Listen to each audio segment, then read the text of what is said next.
We've spent a lot of time talking about taxation and business transactions, and how being a C corporation can sometimes be quite problematic from a tax standpoint. Today, we're going to lighten the mood a bit and talk about where being a C corporation can be a really good thing. That topic is qualified small business stock, or QSBS.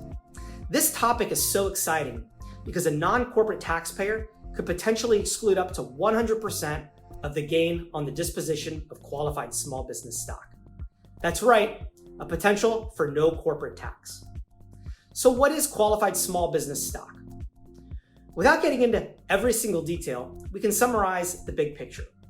In short, this is stock in a domestic C corporation that meets a very specific criteria. The basics are as follows. The business has to qualify as a small business. This refers to a business that had under $50 million in assets at the time of issuance, without ever having been over $50 million in assets previously. The stock has to be issued after August 10th, 1993. The stock has to be the original issuance. This means the stock has to be acquired directly from the issuing corporation. Buying it off another stockholder, it doesn't work. The corporation also must meet the active business requirement during substantially all of the taxpayer's holding period. Meeting the active business requirement is the hardest one to wrap our heads around because, well, when is the tax code ever easy?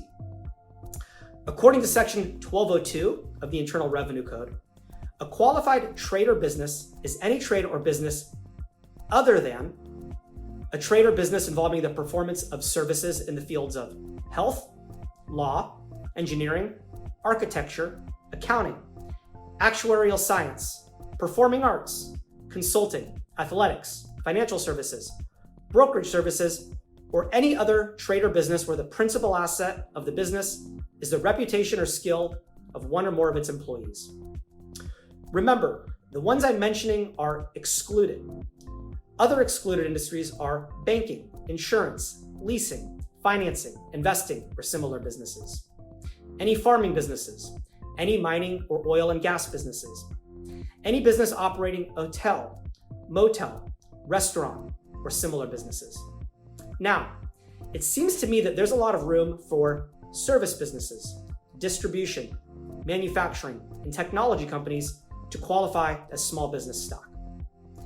Now, does all QSBS get a 100% tax exclusion? The answer is no.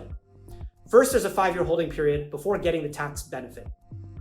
The amount of the tax exclusion is also a function of the issuance date.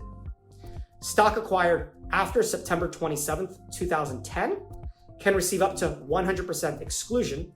If it was acquired between February 18th, 2019 through September 27th, it would qualify up to a 75% exclusion.